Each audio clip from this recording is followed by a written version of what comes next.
All right, Miss Kryssi Wichers, how are you doing? I'm living the dream. It's the first day of my last semester of my MBA, so I'm celebrating by hanging out with you guys. Well, who better to party with, honestly? So, Right? you're Spike Cohen's director of communications, unless I'm No, no. I am his press secretary, Okay, and I am the communications director for the Libertarian Party of Ohio. cool. Tell us just a little about yourself and your background and why you came into the Liberty movement and what brings you here. Okay. Um, I'll start with I have my path to liberty is the same as I feel like a lot of people. I heard about Ron Paul in 2006, and I had just gotten my driver's license. I was driving down the street everywhere I could, just started driving, and I saw a homemade sign. It said Google Ron Paul. And this is before Facebook. It was right around the MySpace days, and I was bored on the internet. And I was a high school junior, and I thought, you know what? I'm just gonna Google Ron Paul. I had never cared about politics before. Never. My first vote was gonna be in 2008, and I just assumed I was gonna be a Democrat. Like, Right. I'm young. I'm gonna be a Democrat. But I Googled Ron Paul, and I saw the first thing I saw was that he wanted to legalize marijuana. And being a high school junior, I also wanted to legalize marijuana. And I was like, who is this old guy talking about weed? So then that kind of led me into learning a little bit more about him. And I learned about the Federal Reserve and, fiat currency. I learned about the IRS and how taxation is theft. So I learned a lot about him, and I became kind of obsessed. I ran for student government. I just got super duper involved in politics.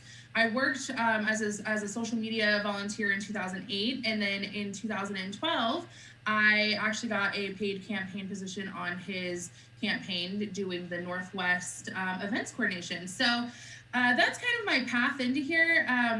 But in 2012, I was also a delegate to the RNC, and I thought maybe I could be a Republican. I knew I was a little different than them, but maybe I could be a Republican. I went to the RNC, and I was holding a Ron Paul sign, and I got beat in the head with my own sign by a lady from behind me, wanting me to leave, and I got escorted out by security. And that's when I knew that the Republican Party was definitely not for me. It's not for anybody that's a libertarian or socially libertarian. So I made my exit and came here, and now I'm in the Libertarian Party, and I have a lot of hats. Well, welcome home. Let me say, is another former Ron Pauler coming out of the Republican side of South Carolina, where it's just like these people don't really care about liberty or actually ever cutting spending. So I didn't feel at home there either. Yeah. So I even have a Ron Paul tattoo. oh, nice. That's how crazy I got. It's okay, man. Those were good times. Everybody's learning about the Federal Reserve, and that kind of the Ron Paul movement was interesting because it brought so many different people together that you would Yeah. never think would be in the same room. And the Libertarian Party, I think, is finally catching up to some of that momentum. That is, people are finally realizing there's nothing left to the Republican or Democrat Party. Yeah, I completely agree. And I'm happy to start welcoming those people here. And I know as libertarians, we don't like newcomers and we want them to be perfect in their ideology.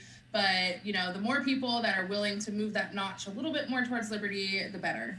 Do you feel like that's how we really are, though, if you talk to most libertarians, like on a day-to-day basis, outside of like Facebook arguments with the most extreme? So- Yeah. So definitely social media is toxic. That's definitely where a lot of those problems are and start out at. I will say that as we experience our growing pains, especially with the Jorgensen campaign, bringing new people in, I've seen a little bit more of an uptick in the "you're not a real libertarian" crowd. But for the most part, in person and at our events, we are all very nice and very welcoming, and it's definitely a different kind of crowd compared to online. Sure. Yeah. Do you feel like as a woman there was anything that was holding you back when you were coming into the libertarian movement, or was it? Ooh. um, so I would say the liberty movement in general has always been kind of awkward for me as a woman specifically. During the Ron Paul campaign in 2012, I was working out in Oregon, the state of Oregon, and you had to register Republican to vote in their primary. So I was registering people to vote, and the Ron Paul campaign, well, not the campaign, but people on the campaign, asked me to cut a slit in my shirt so to show cleavage to get people to our booth. And so that was kind of like my entrance. So it hasn't, I would say that libertarian men in general are a lot less likely to ask those kind of things of you. But it was kind of awkward. It's always kind of awkward being at events because out of, let's say 100 men, there's 20 women. So it's a little awkward in that sense. And when you're kind of the outlier, you get a lot more attention, if that makes any sense. Yeah, and sometimes that can be healthy, that you can bring extra attention to your cause, and sometimes obviously it's unwanted. And there's a lot of subtle things that I think you learn more now. Me at 30 is very different than me at 18. I guess you meet a couple different people and you're like, oh man, I guess I wasn't right about everything at 18. Who would have thought?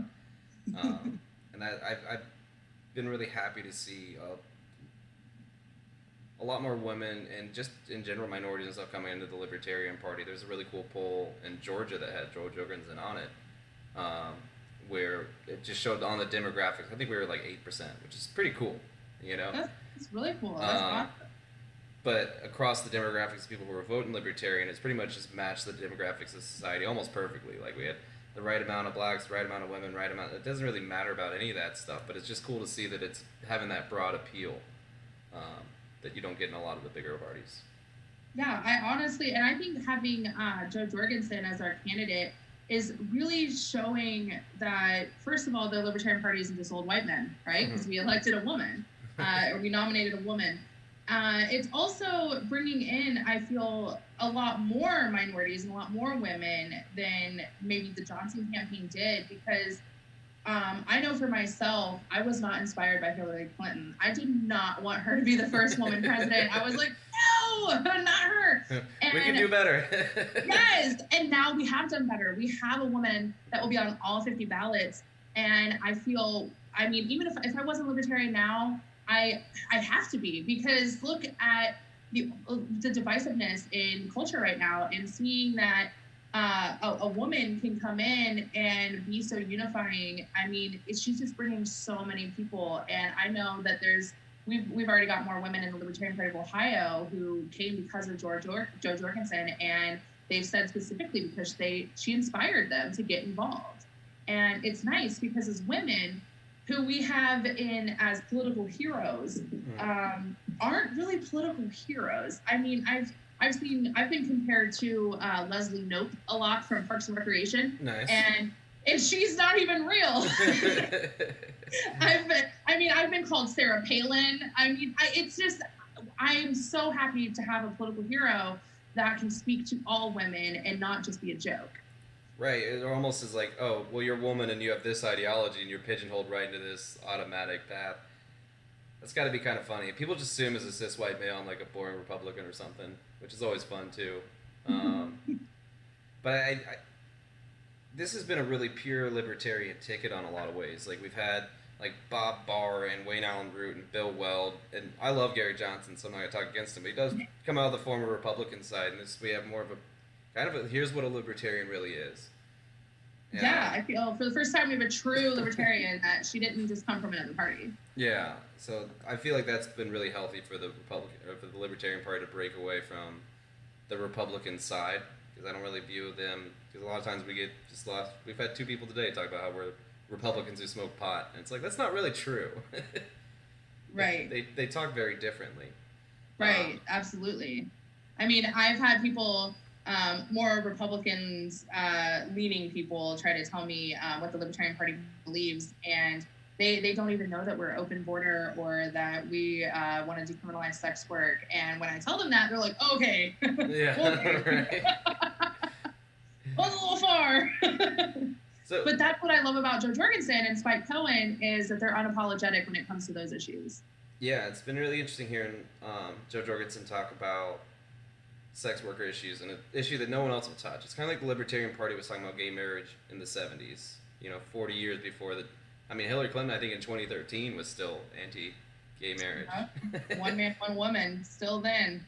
So I guess it allows to let you kind of freak flag fly a little bit, but in that way you're able to talk about the real issues that's going on. Because if you can't talk about anything offensive, then you're never going to change anything for equality or helping women's rights, where people are actually really hurt. Absolutely, and with sex work, obviously that both genders are represented in sex work, but it's majority women, and you hear these sex workers yelling at the top of their lungs that because of the new laws that are coming in, like SESTA, these laws are causing them more harm, and you're not going to get rid of sex work. But what they're doing is, instead of getting rid of sex work, they're opening up women to being killed and being harmed and being raped, and it's not actually helping. And that's where the Libertarian Party comes in and says, listen, we understand you don't like sex work. We get it. Not many people do. However, it's a real part of our society, and sex work is work. And we need, if we're going to pass laws to protect women, then we need to actually protect women and not subject them to more harm. It's duh. Well, I would say it's a totally different realm of just trying. It's like with drugs. It's like, okay, drugs are bad. No one's here arguing about pot being good or bad.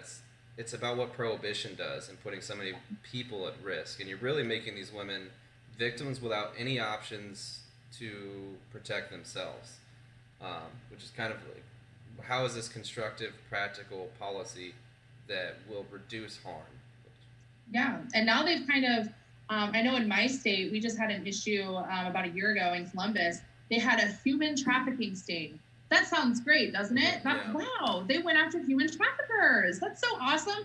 And then you look at what they actually did, and they had an undercover adult woman pose as an adult sex worker, and they arrested about 21 men, and that were trying to solicit, and they put their names and their occupations in the paper and said that they were caught up in a human trafficking sting. That's not human trafficking. They were soliciting an adult female who was not trafficked.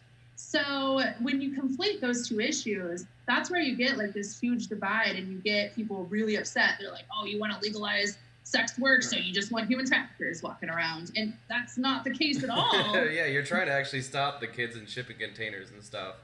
But if you're trying to stop that stuff, you want to pinpoint it.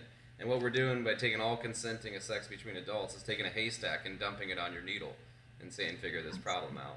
Absolutely, because when you create more laws and you prohibit it more, we know what happens. We were all teenagers. When you tell me no, I'm going to do it even more. And so that's where we're at is, and prohibition of sex work has created this market of women being trafficked because it's illegal.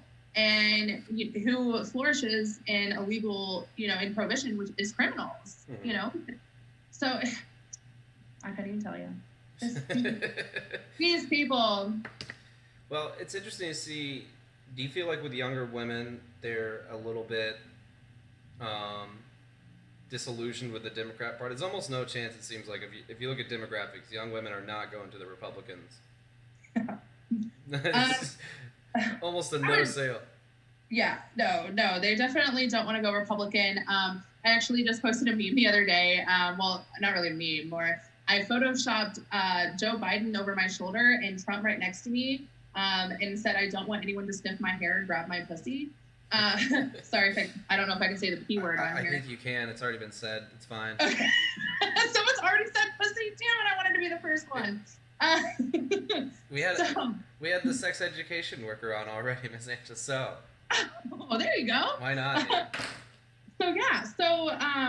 These women are seeing these sexual predators, and they aren't. Trump is definitely a sexual predator. Let's not, get that wrong. Trump is a sexual predator, and a lot of women are finding it hard to vote for a sexual predator. So when it comes to, going to the Democrat Party, a lot of them do not see another option because they don't know about us yet. Mm-hmm.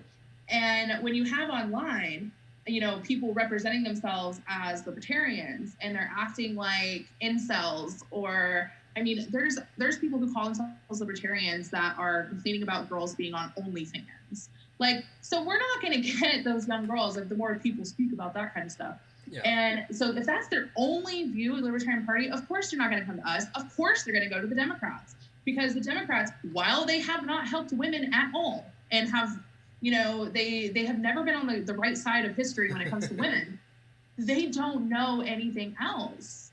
And, while, like you, I love Gary Johnson, continuously putting up old Republicans, and putting up exactly what they think we are, they're not going to want to come to us. And I think having someone like Jorgensen on the ticket is definitely going to help us break that stereotype.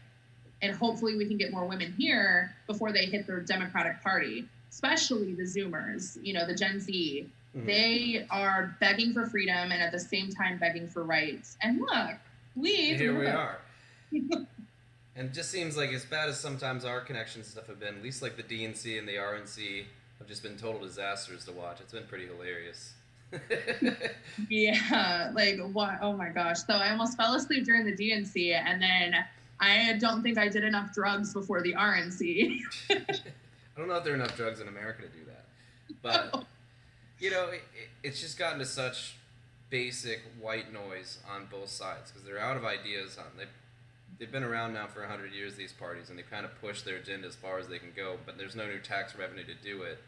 And to kind of explore, like, here are the problems with the fundamental old system, that you kind of need a new breakup, in a way. Yeah. I think it's interesting to see... Oh, yeah, sorry.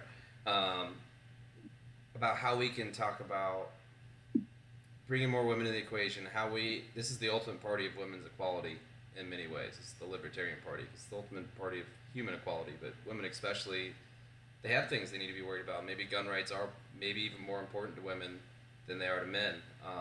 And, choosing your sexuality, these kind of control decisions that have traditionally been pushed onto women. Yeah, absolutely.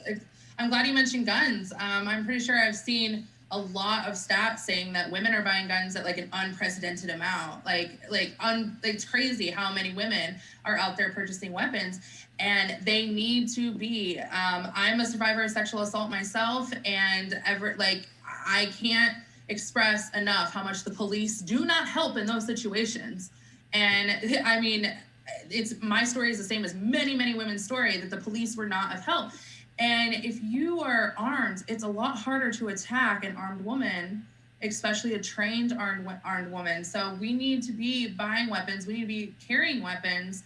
And we need to be taking care of and defending ourselves and not depending on the state to do so, because they will not. Yeah. What do you think are the most impactful things that you could do from the liberty side when it comes to women's equality? Oh, boy. Yeah, I mean, just practical kind of libertarian solutions, I guess. What do you think would be the most thing you could do? I mean, I'm definitely in favor again of pushing some more literature or some more talking points on buying weapons and on women arming themselves. I think bringing more women into the conversation, there's a reason why men are typically in charge of things. It's because that's just our societal construct. And men are a lot, stronger when it comes to their opinions. Most men, I would say that I probably rival most strong men. But I think that women offer another balance there. We offer balance. We offer, the perspective, a different perspective. And so I think bringing more women into the conversation and not directing policy based on even just women or based on men, but based on individual rights. I know that there's a lot of feminists that I talk to. I would consider myself a feminist, but a lot of the self-described feminists that I talk to, I really hate the patriarchy, really hate the fact that men are involved. But when you get down and you talk to them, they don't want to be up above men. They want to be right here with men. And so I think all of us being in the conversation together could definitely help. I think, I know we don't really have a strong platform point on abortion, but I think it's very important to protect women's health and getting government out of our doctor-women relationship that we have. Having the government in there making our decisions is just completely inappropriate. And I don't want an old white man sitting at a desk to tell me whether I can do something with my vagina. That's not, that doesn't even make sense. And so I definitely think keeping on with individual rights when it comes to doctor-patient, relationship as far as abortion goes is important for the liberty movement. And I think just supporting what is current and what is happening with women when it happens, with the Me Too movement. Unfortunately, I saw probably a quarter of the online libertarians, I'll separate them, the online libertarians making fun of it and saying, it's not that big of a deal. And recently, I will probably get into this a little bit later, I had my own sexual harassment situation that happened within the party. And I got overwhelming majority support, there was that 5-10% that was telling me that it's not that big of a deal. And so I think we definitely, as a movement, need to support women when it comes to those kind of things. And regardless if we can understand their situation or not, I know it's hard for a man to put themselves in a position of a woman being sexually harassed, but it doesn't take understanding to empathize and to help fix the situation. Well, I think it's weird with a lot of guys. We have the track mind that we don't consider why wouldn't you want me or why wouldn't you just do this, even though it's dude, that's her career or what she's trying to do. She doesn't know anything to you, that kind of thing. I think that kind of helps build into the natural libertarian mindset of dude, nobody owns you, nobody owes you. But it seems also with the Me Too movement, with the bigger parties, they completely dropped it with Joe Biden and I'm not going to say Kamala Harris or Donald Trump. I'm not sure if the Republicans ever took it. I don't understand my Me Too movement friends. I'm like, why are you voting for Joe Biden? He is creepy. He is so creepy. And he would definitely be fired for a lot of the stuff that he has done if he was in a regular job. I think it's going to hit him pretty hard. The backlash against some of this. The Democrats probably should have had an easy run. There's a lot of people like me that aren't necessarily big Trump fans at all. But if you talk about, Bernie Sanders or Elizabeth Warren, you can go ahead and leave. I'm not a socialist or a progressive. But they just went so hardcore on, I don't even know what Joe Biden's policies are anymore. No, I don't even think they know, because Bernie Sanders during the DNC was calling him a progressive, but then at the same time, John Kasich, a Republican, was calling him a moderate. So I don't even think they know. You can have it your way, man. It's all good. But the Me Too movement was just it was built into a big part of the Republican Party, and but then it was, or a big part of the Democrat Party, and then it was basically just dropped, kind of like the anti-war movement was a big part of the Democrat Party, and then it was just dropped as soon as Obama became elected, right?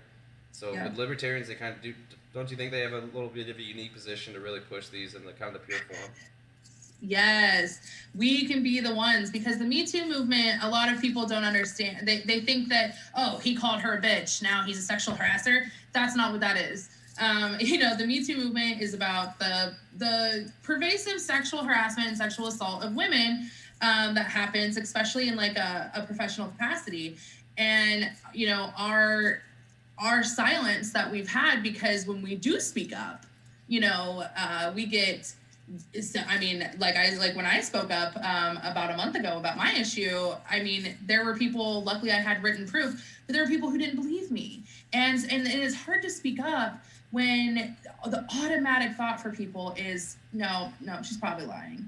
And so that's what the Me Too movement was about. And I was really excited to see, oh my gosh, look, the Democrats care, people are caring, and then they just didn't care and elected or nominated a predator.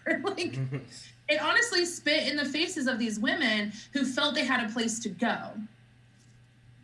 And we can be that, we're now that place to go, honestly, because, as far as the underlying premise of the Me Too movement, we are completely against, right? Because we believe our underlying principle is a non-aggression principle, and it's aggression when you're sexually harassed or assaulted. So we're against that. We're against that on principle, not even a platform. We don't need that in our platform. We don't have to say we're against sexual assault because it's our underlying principle. And so we need women to see that and see, look, the Democrats literally are spitting in your face right now. And on the other hand, on the the aftermath of Me Too, we nominated a woman. So who's better? The liberty movement, man. That's a simple answer. Yeah. But what do you think is the biggest push with the liberty movement for women without coming off as like, all right, we definitely believe in full empowerment of you as an individual, and that includes obviously your consent and your rights and how you were treated within the workplace and personal and professional sphere. But specifically from the liberty side, how do you think you push that message? I mean, first we have to be able to get on a platform where our message can be heard. I think reaching out to maybe The View or different kind of women-centric platforms and trying to get that out. I think keeping it more about individual rights than just about women's rights, because I do know as a woman, when I hear Biden or I hear anyone talking about women's rights, or mostly men, when I hear men talk about women's rights, I feel pandered to. I feel like they're just trying to appeal to my vagina. And I don't want that. I want to hear how I'm not going to be treated as if I'm more, but treated as if I'm here. So I think just continuing to push individual rights and individual liberties on platforms where women can hear it. Because right now, like for instance, today Jo Jorgensen's going on the Ben Shapiro show, and I'm like, that's like the opposite of what I wanted. Hey man, she's bringing the fight right to powerful pieces of it. I hope so. I hope Shapiro doesn't, act the way he always does. I hope that he has a different way of being today. But, trying to just get our message out on platforms where it's not so male dominated is going to be what's important. And again, just continuing to talk, when we do talk about individual rights, we can talk about how that means minority rights and women's rights and, different ages. We can talk about those individual groups, but at the same time, we need to really harp on individual rights so we don't, come off as we just want your vote, and because that's not how we are at all. Obviously, if we did that, we probably would have won more. Yeah. But we're better than that. It's very transparent, it feels like. It's like, oh, I'm a level 12 white knight, and this is what I believe in half the time. And it's like, I don't know. Are there any underlying policies that actually show that you have the respect for pretty much anybody, not just women, but obviously it's Women's Equality Days. That's what we're talking about. I honestly think like talking about our platform of decriminalizing sex work, I think that's a great platform point to continue to talk about, because a lot of people don't know there's a lot more women that are in the field of sex work than we even know, because sex work isn't just, prostitution. I hate that word, but it's not just soliciting. Mm-hmm. It's modeling, fetish modeling. It's stripping. There's a whole group that's there, and if we need to try to reach those people, because they're the victims of the state right now, and that's what our goal with our party is, right? We want to help people not be victims of the state, and if we can just continue to talk about these kind of issues on a bigger platform than just social media, we can get these women. That's where, like, especially with these police, or the whole, I don't want to say the protests in such a situations of 2020, they can be solved by a victimless crimes bill, it seems like. Absolutely. Solve so many things. Oh my gosh. I can't even tell you. Okay, so I've been very, very active with BLM in my area. They actually, our BLM group specifically endorsed Jorgensen and Spike Cohen. A lot of people don't even realize that most of them are libertarian, or at least anarchist. I found more anarchist. There are more anarchist BLM members than I can even be an anarchist. Like, they're more anarchist than I am. And a lot of people think that they're Marxist because a couple of their founders talked about Marxism.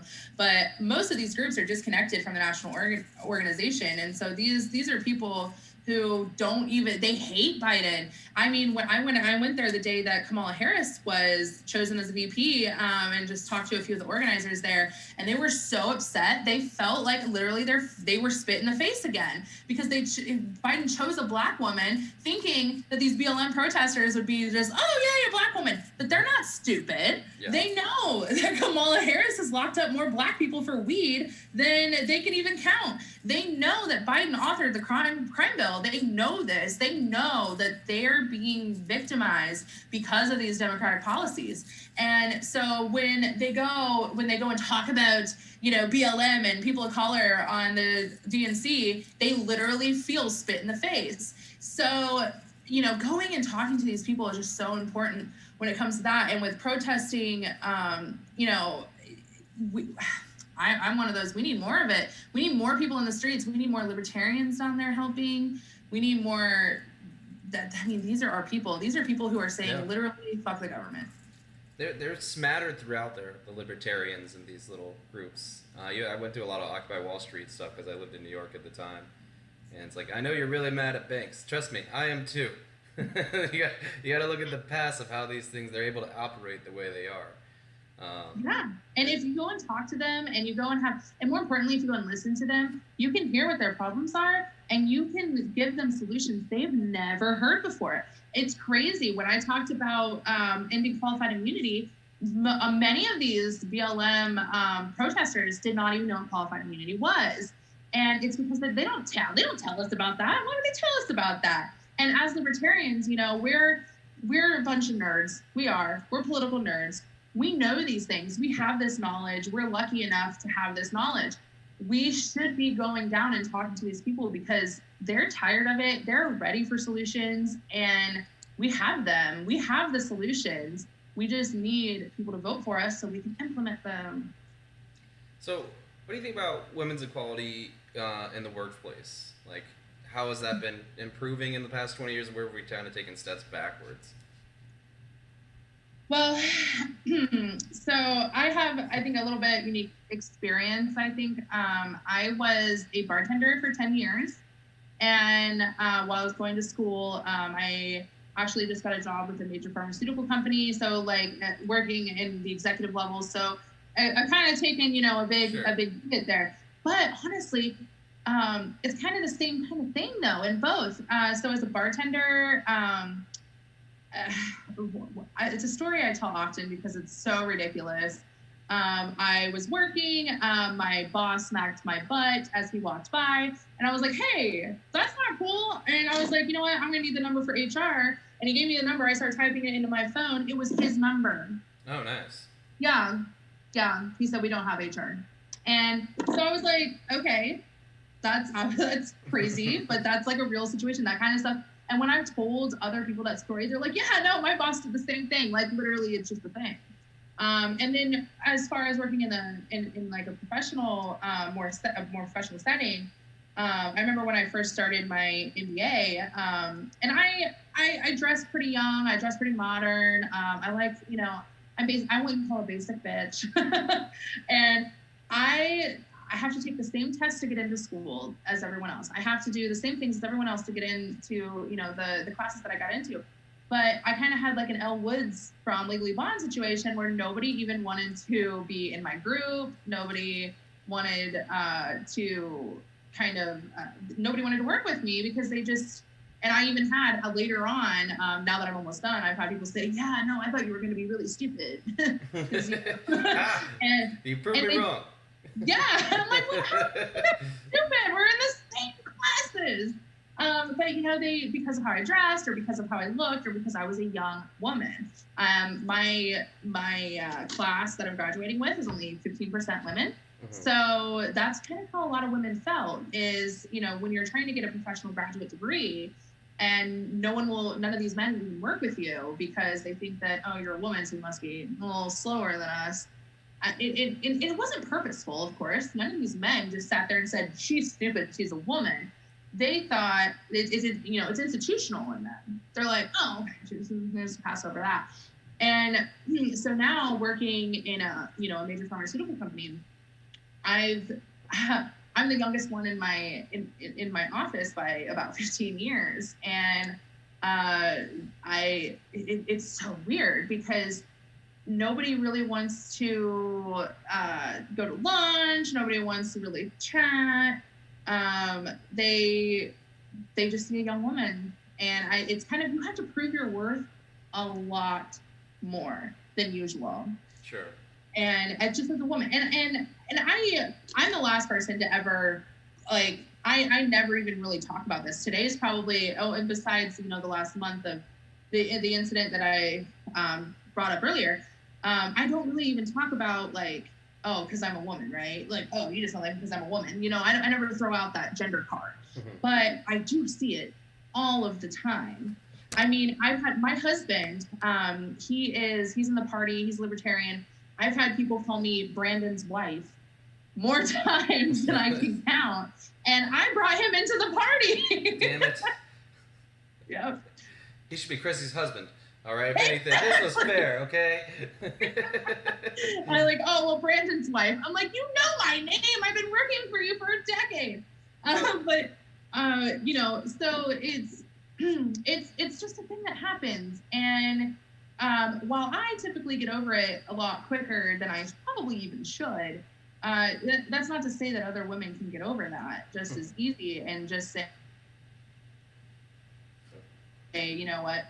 F you. I'm way better than that. I'm constantly just trying to prove it. And it's sad that I kind of have to do that. I spend more time thinking like, oh man, if I do it this way, are they going to say like, maybe if she was a man, it would be better, but I do think that it has gotten better than it was 20 years ago. I'm only 30 years old, so I was 30 years ago, or 20 years ago. I've heard and I've researched, I've seen statistics, and they have gotten better. And I honestly think that a lot of that is because not only strong women, but strong men kind of being allies like yourself today, and sitting there and not allowing it to happen.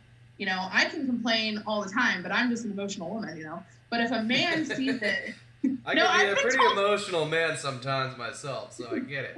I've been told that many times. And I'm like, it's not emotion, it's just passion. Jeez. It's cool though. It's got barriers in the workforce, but there's also barriers for women that want to choose their life to live at home, and all kinds of different things. So that's where the liberty movement's kind of interesting, that it pushes both of those sides, because there's lots of government barriers to how you want to choose to live your life. Yeah, like if I want to be barefoot in the kitchen pregnant, I can in the Libertarian Society. If I want to be a dominatrix and consensually beat men with my heels, I can in the Libertarian Society. If I want to be a CEO of a high-powered company, I can in the Libertarian Society. So, that's the coolest part about being a libertarian. And, in the liberty movement itself, we have a lot of male personalities, that are, we call them celebritarians, Yeah, like the ones that we recognize at conventions, but no one outside of a libertarian would. Yeah, that's exactly what libertarian is. I hate that word so much because I've been called it, and I'm like, no, it's just, you guys just aren't used to hearing and seeing a woman just be like me. And it's not, I wouldn't call it a libertarian status. I'm just really loud, and I just don't ever shut up. And so, but yeah, in our party, I think that for the most part, being a woman and being loud and outspoken is more celebrated than if we were in another party. That's definitely changing too. And like the Texas Libertarian Party, specifically, has like 4 women as all the lead roles. That definitely being run by powerful women. Which I think it keeps us more on track than normal. So yeah, and I really think it really helps that perception. I gave a speech a couple years ago at so it's called ComFest. It's Community Fest. It's one of the biggest festivals that happen in Central Ohio.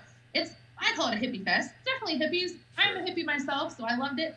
But I got up there. They said, Kryssi from the Libertarian Party just come up to speak. And I'm not even kidding you. I got booed. People booed. And I'm like, why am I being booed? And I get up there and this person's like, they're just old white men. And I thought that was funny because I was a woman. Right. And, but, so and instead of being like, F you, I kind of like, I took their concerns and I said, I get that you guys think this is the party of old white men. I can understand where you think that maybe 20 years ago, but it's definitely getting way more diverse. And then I brought up the fact that I, in fact, am not a white man. I am a white woman and I have a vagina. And by the end of it, they were cheering and they were all asking for our information. because they were happy to see a woman get up there and talk, because they're so, man, people literally think that we're just old white men, and it's nice to see that we're kind of scooting away from that stereotype. And I think the more powerful women we have, Rana, it's going to make it even easier, because you're removing barriers for running in politics, and the Liberty Movement has an interesting way of allowing ballot access without it just being solely about you, like, being like a black woman or whatever, because obviously being a libertarian, I've never met a libertarian who wasn't an individual thinker that, didn't have their one, like, crazy thing they're trying to run on. But it's, for us, it's never really been like, oh, that's a woman running. It's just like, oh, that's that lady that really is passionate about school choice, or this is that person that really believes sex workers' rights. Because, if you're willing to put your name out there and run on something like that on a platform, you usually really care about it. Yeah, absolutely. When I ran for office, so fun misogyny in politics story, I ran for state representative in 2018, and my campaign was an all-out campaign. I mean, we knocked 11,000 doors in 3 months. We raised a lot of money. We raised the second most money, right behind our gubernatorial candidate. We did a lot. We did so much. And then I get this letter in the mail saying that I have a hearing at the Board of Elections because a challenger has accused me of not using my right name to run for office. And I was like, what? And so I called my lawyer. I called a lawyer, and we got all the information. They were claiming that because I had changed my name in 2017, mind you, I ran in 2018, that I was trying to hide something, and that's why I was running. Do you want to know what happened in 2017 to change my name, Colin? Sure, why not? I got married. No. I got married, and I changed my name, and so they said, wait, that's weird. In 2016, her name was something. In 2018, it was different. What happened? No idea. That sounds like a good attack ad. No, they did that. They did that. There was a tax. They tried to claim that my husband wasn't real, that he was like literally not a real person. So I had to go to court. And to take me off the ballot, what they did is they tried to take away my right to vote. So of course we turned that right back on its side and said, it's 2018, not 1919. Like, I have the right to vote. And we also said, and come to find out, it was the Republican Party that did this. So we were saying like, the Republicans got tired of attacking gay marriage, and now they're on to traditional marriage. But if I was, it was funny because my Republican opponent, his name was Timothy Schaefer. He goes by Tim Schaefer, but he can go by a different name. I can't go by my new married name. So it definitely felt, if I wasn't a woman, that wouldn't have happened. Yeah. So, yeah. Maybe it's not so much just because you're a woman, in fairness to the Republicans. They might have just been really trying to limit access to third parties. But that's exactly what they were doing. But the way they figured out how to do it was to do what, a good percentage of women do, and change their name to their husband's name. I guess I wasn't feminist enough. I mean, it sounds like a problem, honestly. Like, I don't know who you are anymore. I don't even know if I want to continue this interview. I know. You just change your name every time you get married. Jeez. I know. And I got state married, too. Oh, no. I know. I'm not even a real libertarian. Never really too worried about the real libertarian stuff, especially as the party grows. That's going to be a very broad definition. And you're going to have lots of people, everything from like the Star Childs and those kind of people that really focus on sex worker rights, and then you have more of the hardcore people that really do care about fiscal conservatism, if you want to call it that. I don't like to use the word conservative with fiscal responsibility. Responsible. Yeah, because we're not conservative. And then coming back against the progressives, most libertarians are probably more liberal than most progressives you'll meet. Oh yeah, it's funny when I talk to people who call themselves progressives, and like I have a lot of progressive friends. I also work in the environmental movement, so I have a lot of progressive friends on social media, and I'll see them argue about, look, we don't actually want to defund the police. Like, nobody wants to get rid of the police. And then I come on there, I'm like, no, some of us do. Some of us do. And I end up being more progressive than my progressive friends. Yeah, but then, of course, they call me like a right winger. Well, then you can go right back to being a left winger as soon as you open your mouth in the next sentence. Do you already feel like we're more progressive on women's rights than the Democrats? Like, it's the liberty movement. I would say Libertarian Party. See, when I think about libertarian movement or the liberty movement, I maybe uh, maybe stupidly include like the Ben Shapiro's, but the Libertarian Party is definitely more progressive on women's issues. I mean, again, we're the only party with a platform plank about sex work, and while our abortion plank is basically they leave it up to people. I think that is pretty progressive in itself. That we're not saying yes abortion, no abortion. We're saying it's literally your choice. And I think that is far more progressive than the Democrats. Yeah, it seems like they don't have the structure laying them down. For me, abortion was never really my fight. Growing up in South Carolina, it's always seemed like the big no-win, and I feel like a lot more young people are kind of coming along that it's almost a necessary evil. But for the libertarians, it's never been the big divider. The party has always been kind of 50-50, pro-life, pro-choice. And I think that shows that we're at least willing to listen to both sides. Mm-hmm. And, and again, I know I've probably talked about sex work more than the sex worker education person, but having that on there, I just think, that is just so powerful for women to see that, because again, so sex work isn't just soliciting, it's having an OnlyFans is sex work. And I've had to tell some of my friends that they're so confused when I say that. And I'm like, that's technically sex work. And, so having that in there, I mean, already, since we've had that platform, I've probably been able to bring 15 different progressive women just because of that platform to our party. So we're definitely far more progressive than the Democrats. I don't care what they say. Well, it seems like they kind of lose a lot of their momentum on like the Me Too stuff and everything when they completely disregard it as soon as their candidate decides to run. But by talking openly about some of the more uncomfortable, controversial platform plays, whether it's sex workers or abortion, you can reach out to new people that never would have thought they would have been a libertarian, because these are the things that really can destroy people's lives. Absolutely. But we're removing barriers for women. It's kind of like removing poverty traps of why people get stuck in being poor forever. And like, did we really need to empower women, or just let them already be empowered? Because it seems like a lot of women are really good at shining and allow more people to step in, allow that to continue, right? Yeah, I think that's exactly a good way to put the point I made earlier, is that, if just instead of being like, here, this is what you women need to do, instead just stepping away and saying, here, women, do whatever you want. And I think it's super empowering. And I think it's cool because, again, I'm friends with a lot of progressives because of the and other work that I do, and I'm friends with a lot of Republicans because of my old Ron Paul days. And then I see the women in their parties, and I see them having to struggle to get any kind of attention. And then in our party, I just have to yell louder. Somebody will hear you. Well, someone will hear me, and I mean, and it's already working. I mean, I've had issues in this party with different things, and I mean, I constantly have people coming, kind of not really to my defense, but more like, we stand with you. What do you want us to do? We're not going to do anything on your behalf. What do you want us to do?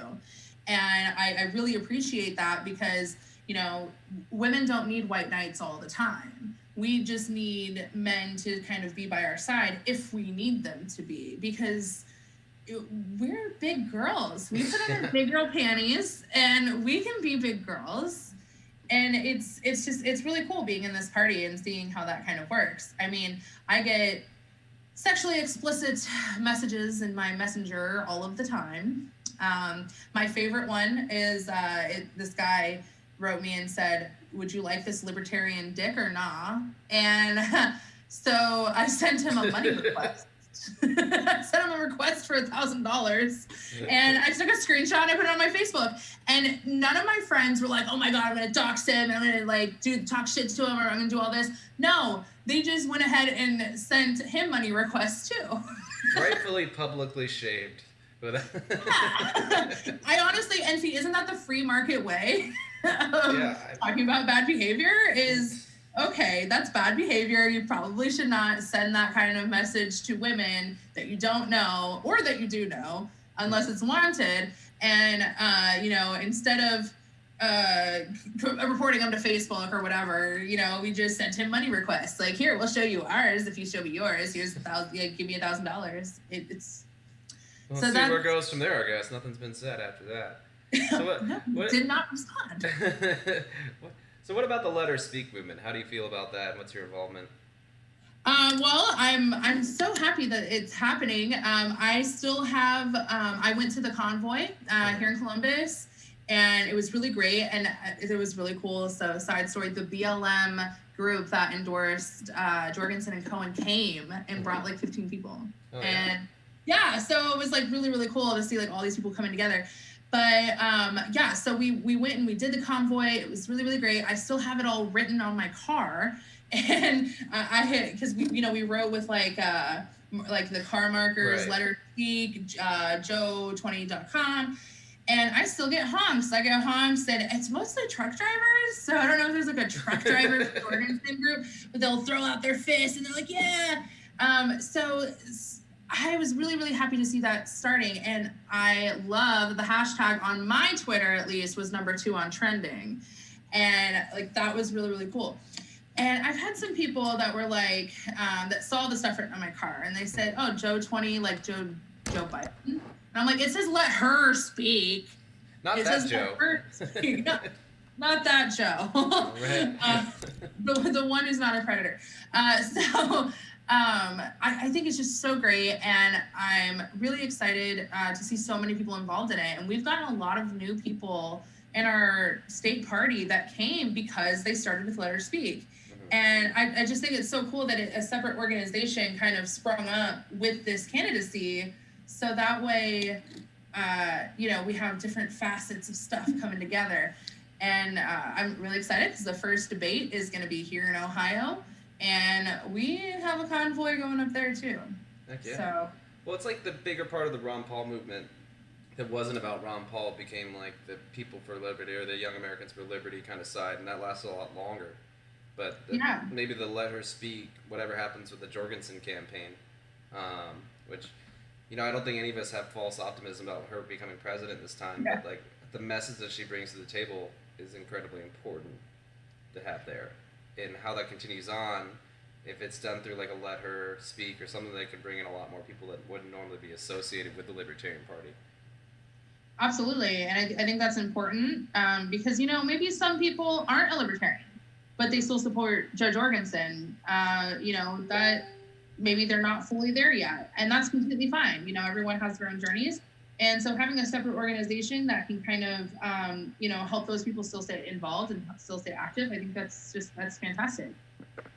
So what about the 5% motivator? Well, I hate talking about 5% because I know which secret I'm with you. I don't think we're going to win either. I would prefer that we pretended that we believed that. Just because when we talk to, supporters, or we talk to possible supporters, we don't want to feed into their wasted vote fallacy. And I know that libertarians have talked about for the last few cycles, if we get 5%, we can get matching federal funds and all this. We are libertarians. We don't want their funds.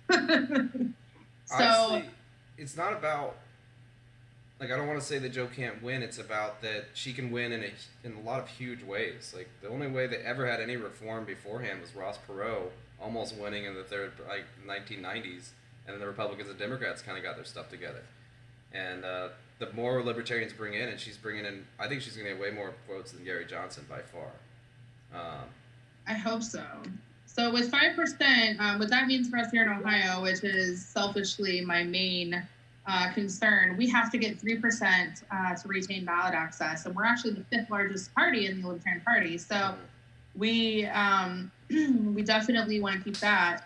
And so here in Ohio, we are striving, definitely 5% is like our low mark we're striving for. We're hoping to hit 8-9%. We're doing everything we can to get there. We're everywhere. We're going to like every event. Again, that's a huge reason why I'm down at BLM all the time. I go down there with my unqualified immunity, vote libertarian sign, and people walk up, they're like, "Liber what?" And I'm like, "Yeah, I'm glad you asked." All right.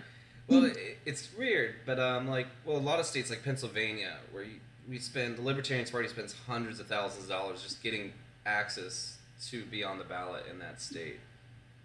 That's where having a solid presidential campaign can really help us. It skips that entire piece, so you can spend that money outside of the courtrooms and actually convincing people about the libertarian message. Yeah, here in Ohio, we just spent $250,000, and it took us a year and a half to collect 102,000 signatures to get on the ballot. And could you imagine? I mean, it was 20,000 volunteer hours. Imagine all those hours, all that money, all that time. We could have gotten maybe 4 or 5 state reps elected and changed some stuff. So, and actually, I'm glad you brought up Ross Perot. He's the reason why these issues are the way they are, honestly. They saw him and they're like, oh, let's go ahead and stop that for next time. And they put these debate requirements on. And, the debate requirement that they put on for Johnson in 2016, they said, I think at first it was 10%, and then he got 10%, and they said 12%, and then they ended up at 15%. And after he got 12%, and then the Aleppo moment happened. Yeah. Well, I have a lot of really good hopes in Jo Jorgensen, and same. She's definitely a really good push in the right direction for the party, and that's what's really cool is that the Libertarian Party truly is growing. But, I love that no one can say this time that, oh, you guys just have a washed-up Republican. No, we have a minty, shiny new libertarian, okay? And she's been here for, since I was born. She's been in this party. So on the wins that we could have in 2020, like, I want to be an excited libertarian voter. What's an actual win that we can have, whether it's on election night, like pushing through, if we can push through enough of an agenda on, like, whether it is with sex worker rights or something, that we make a lasting impression to build into the next level of the party. What is the next stage? I definitely think a win for us on election night would be getting more than 5%. I think that's better than Johnson's numbers. I think that's a win for our party as far as that would get us ballot access in all 50 states. That is a win for us for sure. I think a policy win would be if we talked about these issues enough that we can get maybe some kind of marijuana decrim ready to go. We can get these laws that they've put on sex workers that have harmed them more than helped them. I think we can get those gone because we talk about it so much. If we can get some kind of criminal rights or criminal justice reform, I think that's a win. I know that we are the strongest on criminal justice reform, the only libertarian in Congress introduced ending qualified immunity. If we see any of those policies happen after election night or within the 6 months after, that'll be because of us. And so I consider those definitely wins if we can get some of those policies into their platforms, and if we can get 5% or more on election night. Heck yeah. Those seem like pretty good goals to me, for the most part. I think we can do it. We are the reason why gay marriage is legal. That I completely believe that. We've been talking about that for so long, and we've made that mainstream. We've made marijuana legalization mainstream. If we can just keep talking about these things that so many people want, I think we can get it. I think, it's happening, especially with these young people, the Gen Z. I think over 5 million people turned 18 since 2016. If we can just get them and they're obviously willing to go out onto the streets and fight for what they want. If we can just join with them and we can get what we want, even as just as simple as any qualified immunity, I think that we have succeeded. Well, that's the cool thing with libertarianism is that, like, where we haven't necessarily won on the ballot, there's things like we didn't go to war with Syria and Iran and those kind of things. Those are pure old school, because the Democrats haven't taken up the anti-war Obama wanted to strike Syria. I remember when that was going on. I think that was in like 2014 or 2015. I hopped on a bus with 500 Syrians and we went to DC and we were protesting that. And Obama, the anti-war, the peace candidate, literally tried to take us into war with Syria. So those libertarian pushes too, like you could argue that the gay marriage debate would have been very different without libertarians talking about it for 40 years beforehand. Absolutely. And now it's like when you hear people talk about not having gay marriage, they're the weird ones. Yeah. And now marijuana is like gay marriage in 2006. And a lot of these new women's movements are being pushed, have been talked about on the libertarian side for decades. Yeah. But in this case, it doesn't seem like either of the major parties wants to run with them. So this seems like a good opportunity for us. Kryssi, do you have anything you want to say in the last like 5 minutes to everybody? Well, I think we covered a lot. Yeah. I'm really grateful for the Let Her Speak movement. I'm really grateful. While I don't like identity politics, I'm so happy to have a woman on the top ticket.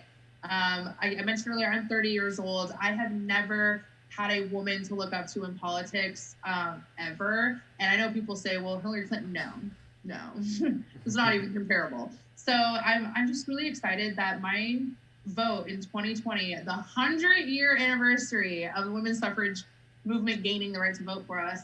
I can't say enough how excited I am to be able to vote for a woman. And with Spike Cohen on there, I get to vote for a millennial too. I get to vote for a ticket that looks like me for the first time ever.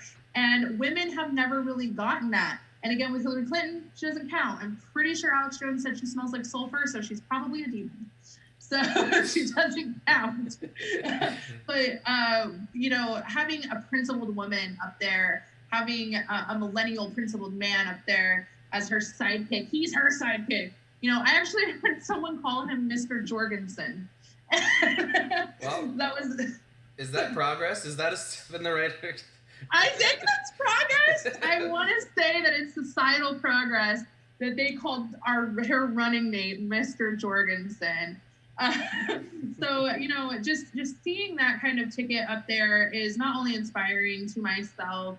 I have a 14-year-old son. He's inspired. He's seen his mom in politics for so long. He was with me in the 2018 debacle when they tried to take away my right to vote. He has been there and he sees, someone he can look up to, and he doesn't think of her as a woman or a man. He just thinks of her as a principled person. And, just seeing all the women that are coming to our movement because of the work that Let Her Speak and Jo Jorgensen is doing is it's so great. It's so needed. And I'm really excited that I get to be a part of it. And I consider this history. This is history. 2020 is definitely a year of change. So it's fun to be part of it all. And I appreciate you being on the team. Yeah, thank you. And I appreciate you. And I appreciate everyone. And I'm so excited. I think the Texas team is up next. They are. They're coming on in like 3 minutes. They're all in the chat room here. You got to start wearing the victory red, man. I know. So when I wear red, it gets on my teeth. So I wore like light red. Okay. I mean, if I hadn't been running from a hurricane, I would have got the red kiss on the cheek. But it's been a complicated couple days. So. All right. Well, thank you so much for having me on. Honored and humbled to be a part of this this just awesomeness that's going on. Look at all these wonderful women. I have really good company. That's okay. Good thing. Awesome. Well, thank you so much, Kryssi. All right. Thank you, guys. Good luck.